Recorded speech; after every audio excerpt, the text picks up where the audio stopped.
What if the biggest thing aging you isn't time, but it's your belief about time?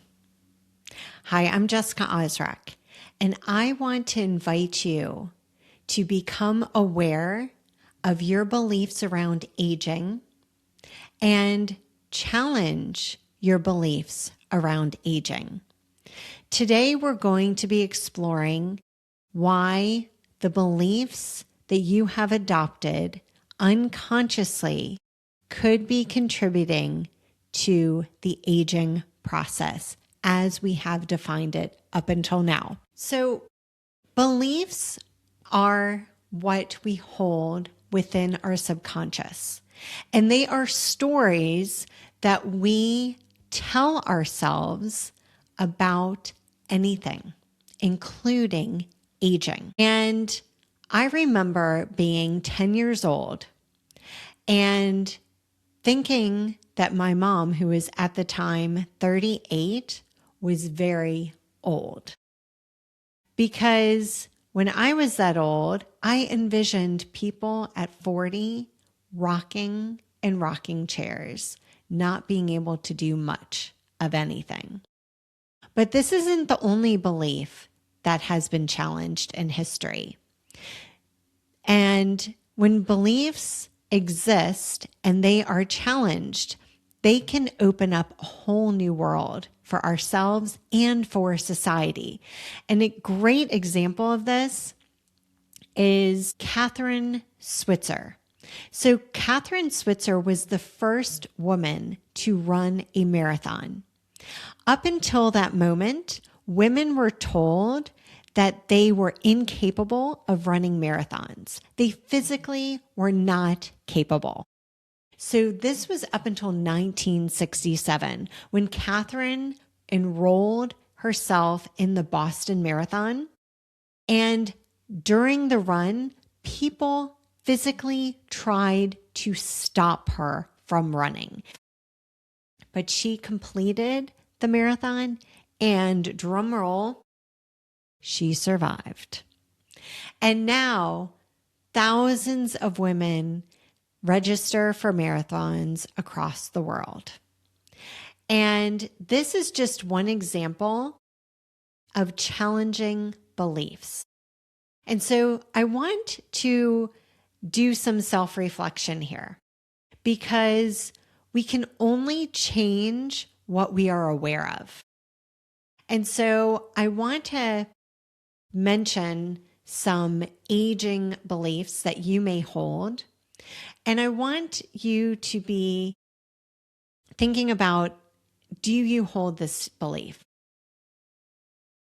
As I get older, I experience more pain in my body. As I get older, I'm not able to lift as much weight. As I get older, I am going to gain weight. As I get older, I'm not able to participate in physical activity anymore. As I get older, my memory gets worse. As I get older, my hair is thinner.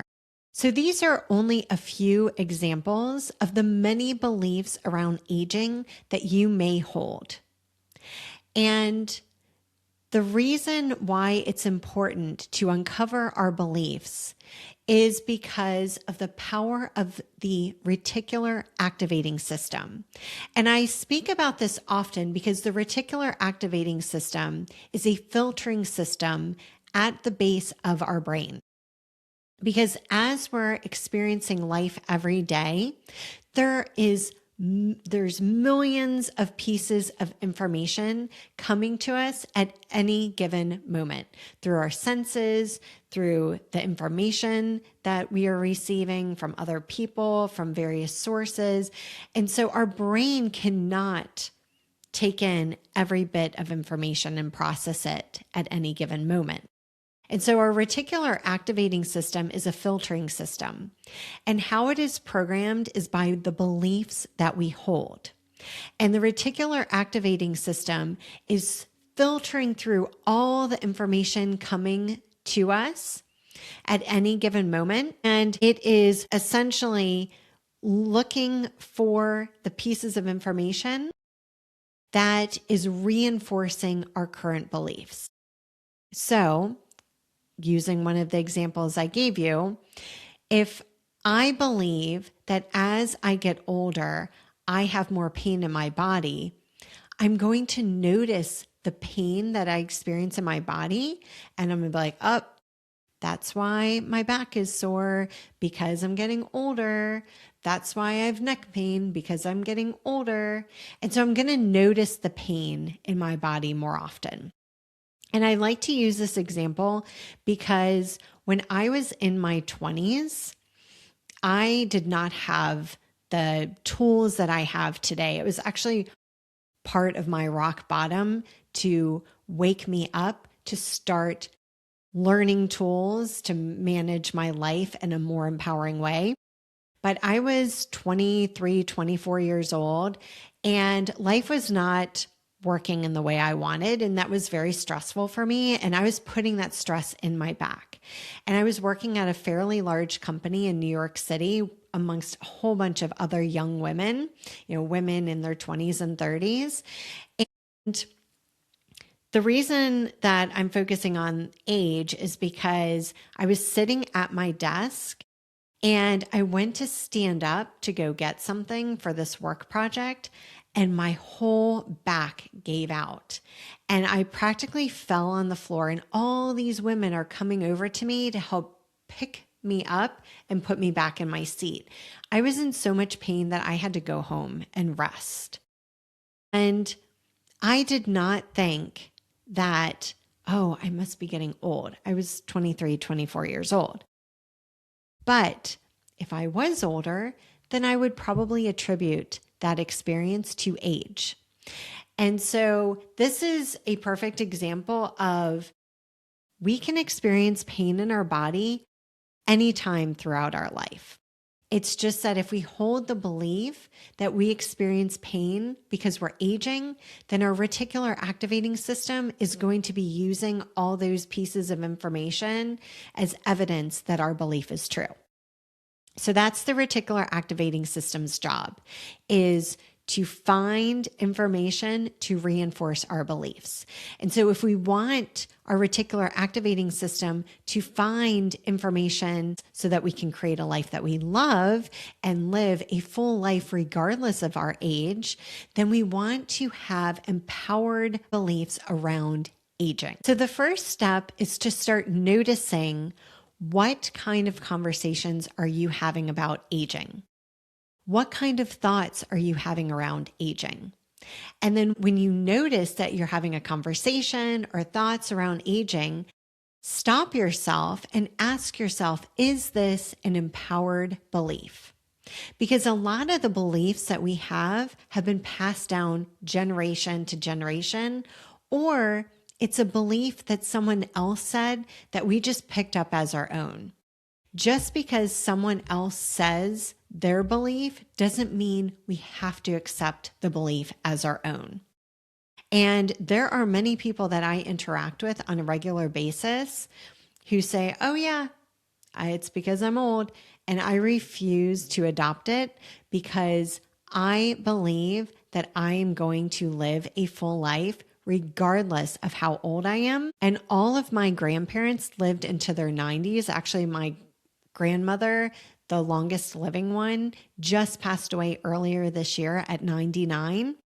So if I'm going to live into my 90s, there's no way that I can be old in my 40s or my 50s or even my 60s, because I'm not going to live 30 years of my life as old. And that is a conscious choice that I am making. And so I want to empower you today to also give yourself permission to make empowered decisions around aging and the aging experience. So another beautiful example of a woman challenging beliefs was a recent situation by Natalie Grabow. So Natalie was not an athlete her whole life. She actually just started becoming a recreational runner in her 40s and 50s. And she decided that she wanted to try out for a triathlon. So at 59 years old, she taught herself how to swim. Fast forward a few years later, at 80 years old, Natalie completed a full Ironman in 2025. How wonderful is that as an example of not letting age be a deficit in completing a physical success? Bravo for Natalie Grabow. And this is just one example of many of people refusing to fall under the idea that as the years pass by, we have to limit ourselves physically. I too am an example. In my 20s, I decided to give up running because I was experiencing knee pain. I was a runner my whole life. As a child, I would run in circles at the beach. I was in track. I made it to regionals. I broke a record in my elementary experience running the mile. I loved running, but I chose in my 20s to give up running because I was experiencing knee pain. And I was raised around the belief that runners get knee surgery and knee replacement, and I did not want to lose my knees. So I made a conscious decision around an unconscious belief to stop running in my 20s. Fast forward 20 years later, this was last year in 2025, and within a 24-hour experience, I was challenged by two people to run again. One was my son, and another was one of my mentors. And immediately I said, challenge accepted. I had been gaining so many different tools around the power of the mindset. And I said to myself, why don't I challenge this belief about my knees and running?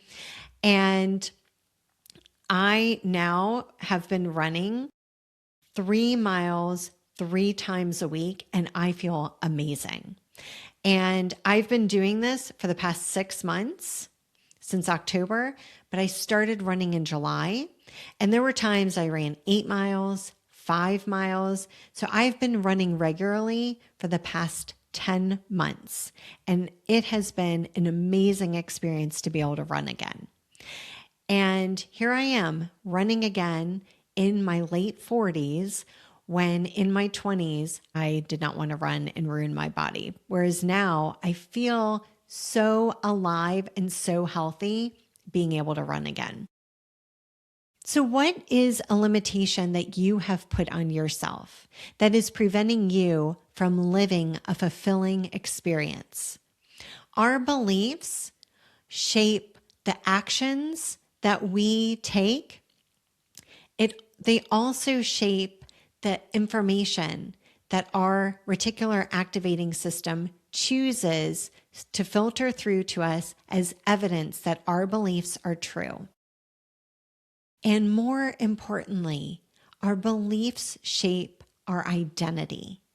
And I invite you to become aware of your beliefs by observing your thoughts and your conversations, particularly around aging, so that you can live a life that is fulfilling and something that you love, because you deserve to live a life that you absolutely love.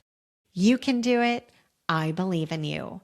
If you found this episode today to be empowering and inspiring, be sure to click like and subscribe so that you hear more videos, and share it with a friend. I also invite you to watch this video.